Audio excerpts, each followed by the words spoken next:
Naquele tempo, Jesus foi ao Monte das Oliveiras. De madrugada, voltou de novo ao templo. Todo o povo se reuniu em volta dele. Sentando-se, começou a ensiná-los. Entretanto, os mestres da lei e os fariseus trouxeram uma mulher surpreendida em adultério. Colocando-a no meio deles, disseram a Jesus: Mestre, esta mulher foi surpreendida em flagrante adultério. Moisés, na lei, mandou apedrejar tais mulheres. Que dizes tu? Perguntavam isso para experimentar Jesus e para terem motivo de o acusar. Mas Jesus, inclinando-se, começou a escrever com o dedo no chão. Como persistissem em interrogá-lo, Jesus ergueu-se e disse: Quem dentre vós não tiver pecado, seja o primeiro a atirar-lhe uma pedra. E tornando a inclinar-se, continuou a escrever no chão. E eles, ouvindo o que Jesus falou, foram saindo um, a começar pelos mais velhos. E Jesus ficou sozinho com a mulher que estava lá no meio do povo. Então Jesus se levantou e disse: Mulher, onde estão eles? Ninguém te condenou? Ela respondeu: Ninguém, Senhor. Então Jesus lhe disse: Eu também não te condeno. Podes ir e de agora em diante não peques mais. Palavra da salvação. Glória a vós, Senhor. Amados irmãos e irmãs, é alegria estarmos juntos celebrando este quinto domingo do tempo da Quaresma. E hoje nós escutamos essa liturgia, né, que vai meio que afunilando, né, vai fechando cada vez mais, nos conduzindo para a celebração da Páscoa do Senhor. Primeiro, né, vale lembrar, esse domingo era conhecido no antigo calendário como o primeiro domingo da Paixão, né? E aí ele inaugura a Semana da Paixão, que vai culminar justamente no domingo de Ramos e da Paixão do nosso Senhor Jesus Cristo, né? Por que é conhecido como primeiro domingo da Paixão, né? E por que Semana da Paixão? É porque é onde nós vamos meditando justamente os passos de Jesus, já desde o início da semana, nos dias da semana, quem estiver acompanhando a liturgia, vai vendo, né, que no Evangelho de São João está ali, né, cada vez mais a perseguição a Jesus aumentando. E essa perseguição vai culminar então, né, no domingo de Ramos e da Paixão de nosso Senhor Jesus Cristo, onde irão condenar nosso Senhor à cruz. E aí a paixão do Senhor, o amor de Deus por nós, que vem ao nosso encontro e que dá a sua vida pela nossa salvação. Por isso que nós dizemos, né, o domingo da paixão é o sinal máximo, né, do amor de Deus, da paixão de Deus por nós, que deu a sua própria vida pela nossa salvação. E durante essa semana nós somos convidados pela igreja a voltar ainda mais a nossa atenção à contemplação dessa paixão. Então nós somos direcionados cada vez mais para a contemplação dessa paixão de Cristo. Por isso o nosso jejum, a nossa abstinência, ela se intensifica, ela fica ainda mais forte. E aquilo que era o jejum, né, do alimento, aquilo que era, né, a nossa prática da oração ainda mais forte, se torna também até mesmo o jejum dos olhos. Por isso as imagens nessa última semana ficam cobertas, para que nós possamos nos fixar ainda mais na paixão de Cristo, né? E para recordar para nós esse momento de maior austeridade, né? Esse momento de realmente nos desligar de todas as outras coisas e nos direcionar ainda mais para a paixão de Cristo. Perfeito, né? Visto isso, né, introduzido isso, a nossa liturgia de hoje, que como eu venho insistindo muito, Quaresma é tempo de êxodo, Quaresma é tempo de travessia, de passagem, né? E isso fica muito realçado na primeira leitura de hoje, tirada do profeta Isaías. O profeta Isaías, né, vai dizer para nós: isso diz o Senhor, que abriu uma passagem no mar e um caminho entre as águas impetuosas, que pôs a perder carros e cavalos, tropas e homens corajosos, pois estão todos mortos e não ressuscitarão, foram abafados como mecha de pano que se apaga. O que significa isso? Vamos lembrar, né? A gente está dizendo lá da libertação do povo da escravidão do Egito. Então o povo, quando eles foram libertos do Egito, ainda muito cedo, bem de madrugada, eles vão embora, e aí eles chegam ali na beira do mar. Eles olham para frente, é mar. E aí não tinha muita coisa para poder fazer. Agora vamos sentar, vamos, né, comer alguma coisa. A gente saiu no meio da madrugada, muito depressa, não deu nem tempo de organizar as coisas direito. Vamos tentar ver aqui como que nós vamos fazer para atravessar esse mar. E enquanto eles estão ali parados, né, se organizando, eles olham para trás e veem que o faraó vem com os seus cavaleiros, com todo o exército atrás deles para os matar. E aí, olha que situação, né? Olha para frente, é o mar. Olha para trás, é o faraó vindo. E agora? O que vai fazer? Como ser salvo agora no meio desse momento, né? Esse é um retrato também da história das nossas vidas, que muitas vezes, né, segue justamente essa realidade. Às vezes nós estamos em meio a uma situação que a gente olha para frente, não tem para onde correr. Olha para trás, parece que está pior ainda. E agora, o que a gente faz? Para que lado que vai, né? E aí o Senhor vem em socorro do seu povo.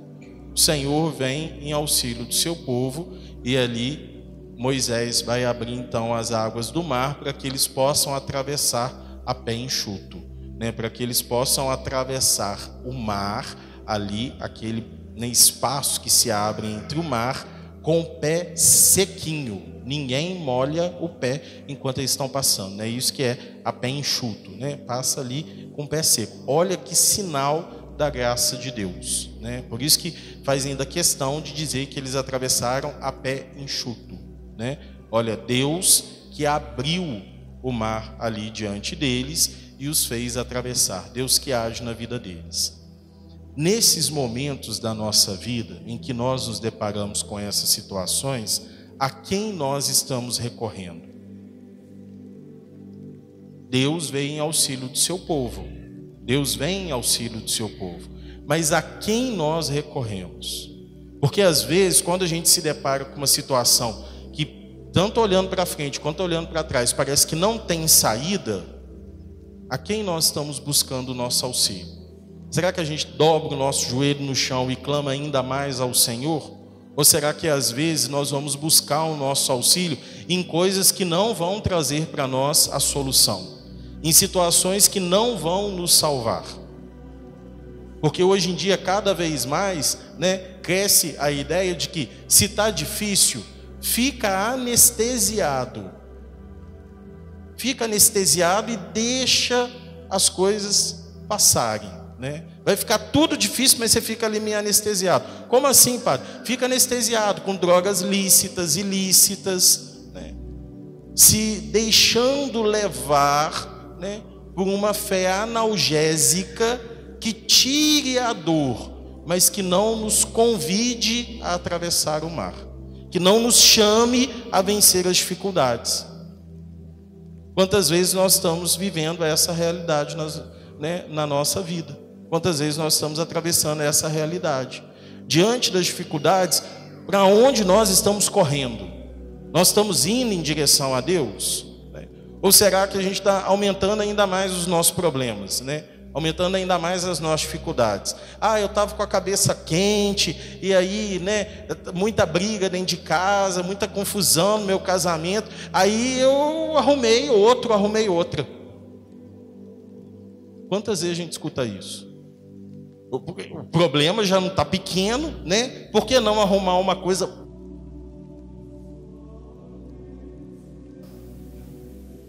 Para quem nós corremos? Nós vamos ao encontro do Senhor, nós pedimos o auxílio do Senhor, porque Ele é aquele que abre o mar para que nós possamos atravessar a pé enxuto. É a Ele que nós devemos correr, é a Ele que nós devemos, né, pedir o nosso auxílio. O nosso auxílio está no nome do Senhor, que fez o céu e a terra. É dele quem vem a nossa esperança, é dele que vem, né, a nossa força, é a Ele que nós devemos recorrer, a quem nós estamos recorrendo. E aí o profeta vai continuar dizendo para nós, né? Não relembreis coisas passadas, não olheis para fatos antigos, eis que eu farei novas todas as coisas, e que já estão surgindo, acaso não as reconheceis? Pois eu abrirei uma estrada no deserto, e farei correr rios na terra seca. Hão de gloriar-me os animais selvagens, os dragões e os avestruzes, porque fiz brotar água no deserto e rios na terra seca, para dar de beber meu povo a meus escolhidos. Este povo eu criei para mim, e ele cantará os meus louvores. Então, o que Deus está falando? Olha, é a Deus que nós temos que recorrer. O profeta está dizendo a isso. É a Deus que nós vamos recorrer. Porque Deus é aquele que faz o impossível. Por isso ele vai dizendo aqui uma série de situações que parece que nunca iriam acontecer, mas que em Deus acontece. Ele fará uma estrada pelo deserto. Ele fará brotar água na terra seca. E dará de beber ao seu povo que ele veio salvar. Então, está reforçando aquilo, dizendo para nós, olha, é a Deus que nós temos que recorrer, porque Ele é aquele que tem o poder de nos salvar. Amados irmãos e irmãs, a grande dificuldade que nós temos é que a gente até fala isso, mas na hora de colocar na prática, nós temos uma dificuldade muito grande. Porque a gente até fala, não, eu vou confiar no Senhor, vou colocar a minha vida no Senhor, né? É a Deus que eu tenho que recorrer, é a Deus que eu tenho. Mas aí, quando vem a rotina do nosso dia a dia, quanto tempo a gente tira para poder rezar? Ah, padre, mas não sobra tempo, porque eu tenho muitas outras coisas para fazer. Porque se eu não fizer isso, como que... Já não estamos mais colocando a nossa confiança no Senhor. Estamos colocando a nossa confiança nas coisas do dia a dia. Nas coisas do dia a dia. Claramente. Porque aí a nossa confiança vai até a página 10. Quando chega ali, não, aí deixa o Senhor de lado, né? Deixa a minha oração, deixa a minha busca por Deus de lado, e aí eu vou, né, colocar a minha confiança em outras coisas, em outras situações. E aí quando tiver quase assim, né, sem solução nenhuma, aí talvez eu lembro de reclamar para Deus. Por que eu estou passando por isso? Porque na minha vida, eu que vou sempre na igreja, eu que rezo tanto, sério mesmo? Reza tanto? Está rezando mesmo? Está realmente dobrando o joelho, colocando em oração e colocando nas mãos de Deus? Mas aí a gente começa a reclamar, a gente começa a blasfemar, porque Deus fez isso comigo. Eu não mereço isso. Olha o nosso ego, né? Eu não mereço isso. O resto do mundo todo merece, mas eu não, né? Por que eu estou passando por isso? Porque todas as outras pessoas podem passar, mas eu não. E aí depois, né, nós escutamos o salmo de hoje, em que nós, né, cantamos, maravilhas fez conosco o Senhor, exultemos de alegria. Maravilhas, porque Deus é aquele que veio nos trazer a salvação. Deus é aquele que nós estamos meditando, a sua paixão, a sua entrega, por amor a nós, né, por amor a nós. Gente, isso é algo fantástico para a gente poder parar para pensar, porque, né, pensa só, esses dias, né, choveu aí esses dias para trás, pensa se você estivesse dentro de casa, né, quietinho, né, quentinho, sequinho, E aí alguém de dentro de casa vira e fala assim: eu esqueci não sei o que lá no quintal, tem que ir lá buscar. O quê? Eu vou sair aqui no meio da chuva, vou sair debaixo das cobertas do meu conforto para ir lá molhar tudo para fazer isso que você está me pedindo? É ruim, hein? Vou nada, deixa lá, deixa molhar, mas vai estragar, vai perder. Não, deixa para lá, não quero não. E isso é porque a gente fala que ama, isso é porque a gente fala que ama. Não, eu te amo demais. Amo meu pai e minha mãe demais. Amo muito eles. Principalmente quando eles vão me dar alguma coisa, né? Está chegando aniversário, Natal, alguma coisa. Aí eu amo mais ainda, né? Amo demais os meus pais, para que eles me deem algo. E aí o pai e a mãe viram e falam assim: vai lá no mercado e busca aquele negócio para mim que está faltando aqui para o almoço. Eu, nesse calor, sair de dentro de casa agora... é ruim, hein? Não vou nada. Não saio não, né? Olha, nós não somos capazes às vezes de nos indispor minimamente do nosso conforto para poder fazer algo por aqueles que nós dizemos que amamos, por aqueles que nós dizemos que amamos. Imagina alguém que por tantas vezes é rejeitado por nós, é deixado de lado por nós, é ignorado completamente, mas mesmo assim dá a sua vida por amor a nós. Isso é que é amor. Isso é que é amor. O resto não é. Isso é amor. E aí, quando nós cantamos maravilhas fez conosco o Senhor, nós nos recordamos justamente disso, desse Deus que nos traz a salvação, desse Deus que vem ao nosso auxílio, nos guiar, né, para a terra prometida, nos levar para essa nova realidade. Agora, como nós iremos para essa nova realidade? Como nós cantaremos maravilhas fez conosco o Senhor? São Paulo, na segunda leitura de hoje, deixa muito claro para nós. Quando nós reconhecermos que tudo nessa vida é passageiro, tudo nessa vida é indiferente, não tem sentido diante da realidade da salvação. Essa é a nossa verdadeira busca. E aí, segunda leitura de hoje, São Paulo vai dizer: na verdade, considero tudo como perda diante da vantagem suprema que consiste em conhecer a Jesus Cristo, meu Salvador.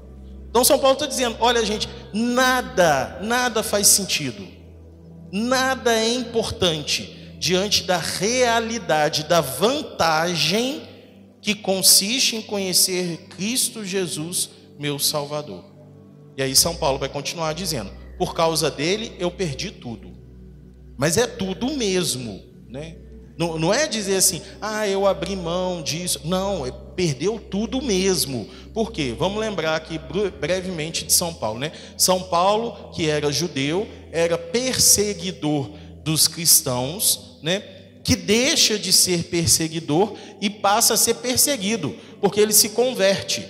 E aquele que antes, né, perseguia aqueles que anunciavam a Cristo, passa a ser alguém que anuncia a Cristo. Por conta da sua conversão, ele abre mão dos seus parentes que se viram contra ele, ele abre mão dos seus amigos, dos seus conhecidos, do seu status social que ele tinha, do reconhecimento que ele tinha das pessoas que conviviam com ele. Por conta do anúncio a Cristo, ele não constitui família, ele então não tem família, ele abre mão disso.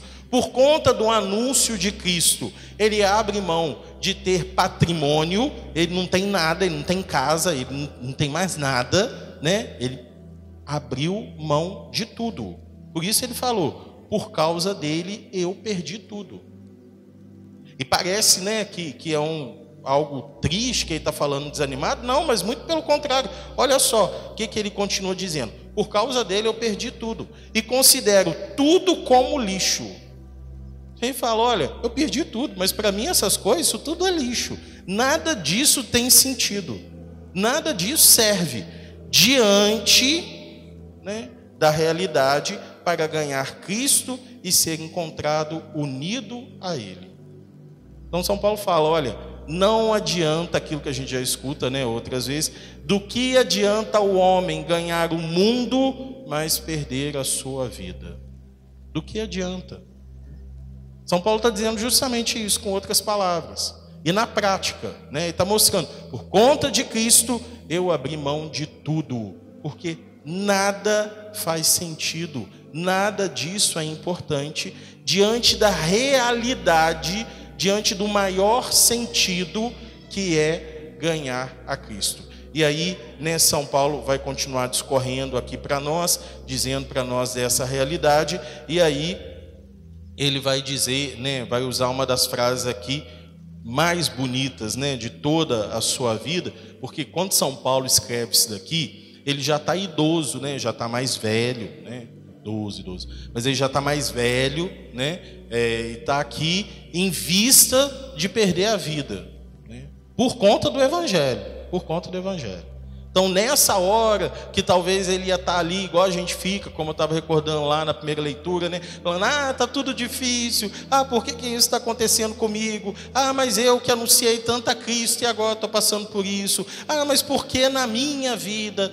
Mas eu que fiz isso. Olha, São Paulo que passou por tudo isso, né, diante ali da morte iminente, pelo anúncio do Evangelho, fala, olha, né, considero tudo lixo. Nada disso é importante. O mais importante é conhecer a Cristo. E aí ele vai dizer, né, que ele corre para alcançá-lo, né? Ele fala o seguinte: mas corro para alcançá-lo, visto que já fui alcançado por Cristo. Corro para alcançá-lo, visto que já fui encontrado por Cristo, alcançado por Cristo. Essa é a história da nossa vida, a vida do cristão. Nós corremos em direção a Cristo para que cada dia mais nós possamos nos unir a Cristo, porque Ele já nos encontrou. Nós que precisamos encontrá-lo. É aquilo que lá na frente depois Santo Agostinho vai falar, né? Ó, beleza tão grande, tu que estavas dentro e eu fora. Eu que estava procurando em outras coisas a Deus. Eu que estava procurando no mundo e Ele já estava comigo. Corro para encontrá-lo, visto que já fui encontrado por Ele. E aí, para a gente entender ainda melhor essa liturgia, o evangelho que nós escutamos hoje, né, muito brevemente, início do evangelho, vai dizer o seguinte. Repara o detalhe que o evangelista narra aqui para nós. Ele diz o seguinte: de madrugada, Jesus tinha ido ao Monte das Oliveiras para rezar, e aí de madrugada, então muito cedinho, ele voltou para o templo. Certo, até aí tudo bem. Então Jesus estava rezando, voltou muito cedinho para o templo. E aí trouxeram, né, quem trouxe, né? Os mestres da lei e os fariseus trouxeram uma mulher surpreendida em adultério e colocaram-a no meio deles. Então, né, aqui ele está falando claramente que uma mulher, né, que era casada, estava em flagrante adultério, foi pega traindo seu esposo, né? Eles trouxeram ela e colocaram ali no meio deles, para poder fazer um questionamento para Jesus. Só abro um parênteses e penso uma coisa aqui comigo. Quem eram os fariseus e os mestres da lei? Os fariseus e os mestres da lei eram as lideranças religiosas, eram as pessoas de fé daquele tempo, né? Eram as pessoas que conheciam a lei, por isso justamente são chamados de mestres da lei, né? Eles que conhecem plenamente a palavra do Senhor. Ainda de madrugada, o que aqueles homens estão fazendo? Eles estão procurando alguém em pecado para poder colocar Jesus numa situação difícil. Aqueles homens que conheciam a palavra, que conheciam aquilo que a palavra dizia, conheciam a lei. De madrugada, gente, é muita vontade de fazer o mal, né? De madrugada ainda, eles estão ali caçando alguma coisa para poder apontar. Nossa, padre, esses fariseus, esses mestres da lei, não presta, né? Um monte de gente desocupada, olha o que eles estão fazendo. Aquilo que a gente continua fazendo até hoje. Aquilo que a gente continua fazendo tantas vezes até hoje, né? A gente sai cedo de casa, vem para a igreja de manhã e fica às vezes caçando o pecado de quem está dentro da igreja. Você viu quem que vem na igreja? Você viu fulano de tal? Faz isso, isso e isso e agora está ali dentro da igreja. Você viu quem estava fazendo aquilo? Ah, você viu quem estava lá conversando com o padre? Você viu quem estava fazendo aquilo? Como se nós fôssemos muito mais santos do que todos os outros. Nós que somos muito melhores do que todos os outros. Fariseus e mestres da lei, até hoje. Fariseus e mestres da lei.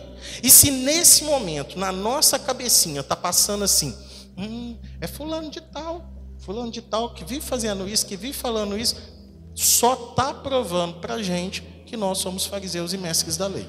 Porque em vez de estar pensando no nosso pecado, a gente ainda está pensando no pecado do outro. A gente ainda está colocando para o outro, não para a gente. A gente nem está vestindo a carapuça na gente, a gente ainda está pensando no outro. Está falando, lá, ó, quando eu chegar em casa eu vou falar a vocês que fazem isso e isso, e não sei o que tem.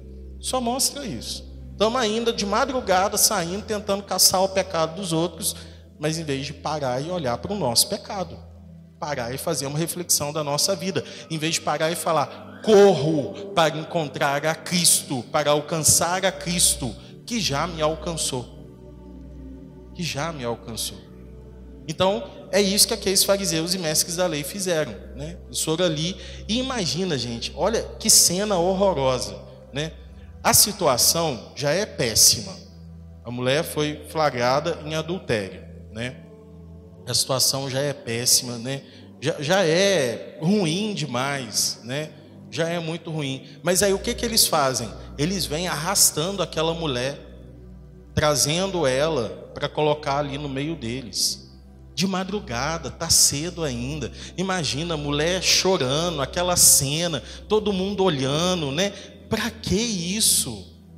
Ah, padre, mas ela estava em pecado. Sim, né? Sim, é verdade.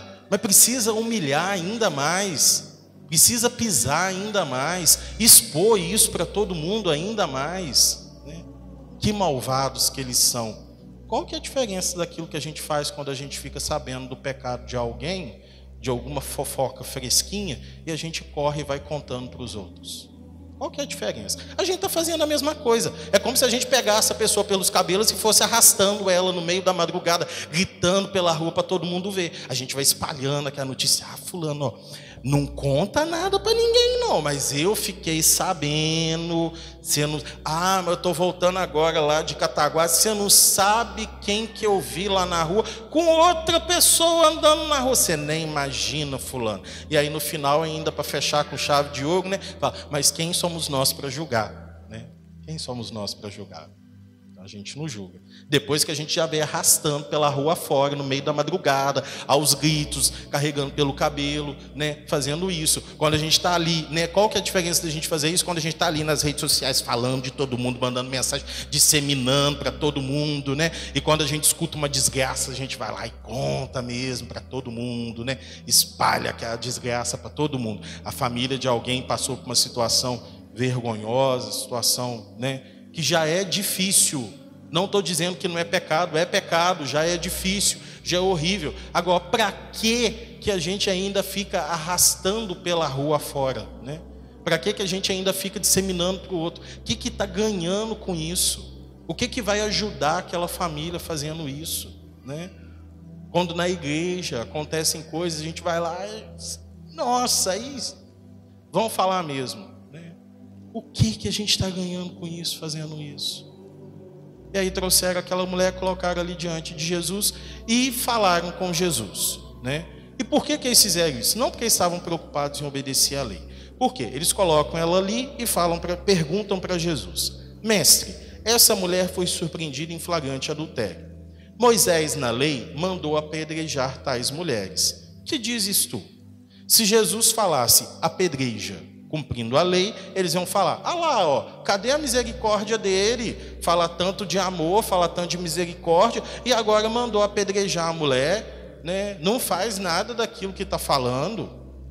Se ele falasse, não apedreja, eles iam falar, ah lá, ó, não obedece à lei, não segue a Moisés e a lei. Tá vendo? É um anarquista, é um bagunceiro, né? Tem que mandar prender ele, né? Olha a maldade desses homens. Eles tramaram o negócio de um jeito para poder, né, chegar ali e falar, né? Pegar Jesus numa situação difícil. A gente escuta isso e pensa, né? Gente, que povo maldoso, né? Insisto mais uma vez. Qual é a diferença que tem dos fariseus e dos mestres da lei para nós, quando no meio da dificuldade, no meio do problema, a gente começa a falar, por que que isso está acontecendo comigo? Eu que rezo tanto, eu que vou sempre na igreja, eu que estou cansado de escutar o padre falando igual um pobre na chuva, não para nunca, parece que não vai acabar eternamente aquela homilia. Eu que passo por isso tudo, por todos esses sofrimentos, ainda estou passando por isso. Porque a gente é muito mais santo que todo o resto, né? Qual que é a diferença que a gente está tendo desses fariseus mestres da lei? Nenhuma. E aí Jesus responde algo que desconcerta eles. Jesus vai e fala para eles, né? Quem dentre vós não tiver pecado, seja o primeiro a atirar-lhe uma pedra. Pronto. Quem dentre vós não tiver pecado, seja o primeiro a atirar-lhe uma pedra. E um por um, a começar pelos mais velhos, eles foram saindo. Gente, como que a desgraça vem de hoje em dia, né? Se você coloca uma notícia boa nas redes sociais, né, nos meios de comunicação, não faz diferença nenhuma. Agora coloca uma desgraça. E aquilo espalha. A semana inteira a televisão só fala daquilo. As redes sociais se abrem, só fala daquilo, né? Tem uma desgraça. Pronto, é aquilo que nós vamos falar. Por quê? Porque é muito mais fácil julgar o pecado dos outros do que olhar para nós mesmos. É muito mais fácil, né? Por quê? Porque não exige muito. Julgar o pecado dos outros é fácil, é tranquilo, né? É rápido. A gente fala lá, ó, fez errado, não sei o que tem e tal, tanana. Mas o nosso, a gente não está muito disposto a olhar. É muito mais fácil. E aí aqui Jesus fala isso para eles. Quem dentre vós não tiver pecado, atire a primeira pedra. Imagina que talvez teve gente até que coçou a mão para jogar a pedra, mas ele falou assim, fulano sabe daquilo que eu fiz. Vai que ele levanta ali e fala, você está jogando pedra, mas você fez isso e isso. É ruim, hein? Vou nada, vou embora para casa. Deixa eu sair. Eu sei o que eu fiz, vai que alguém fala, né? Pelo menos eu não estou ali humilhado no meio de todo mundo, né? Jogado ali no meio. Então cada um vai saindo, a começar pelos mais velhos.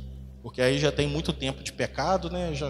Vamos embora, não vai dar certo começar a falar do pecado dos outros, porque vão falar do meu, e aí não vai funcionar. E aí no final, né, a pergunta de Jesus para aquela mulher, ninguém te condenou? E aí ela responde, não, Senhor. E aí Jesus vai responder, vai dizer para ela, eu também não te condeno. Vá e não peques mais. Aí esse final é fundamental para nós entendermos, porque aí Jesus falou, né? Eu também não te condeno. Vá e não peques mais. Porque o que te trouxe aqui foi o pecado. O que te trouxe a essa situação de humilhação foi o pecado. Então, para que isso não te aconteça de novo, vá e não peques mais.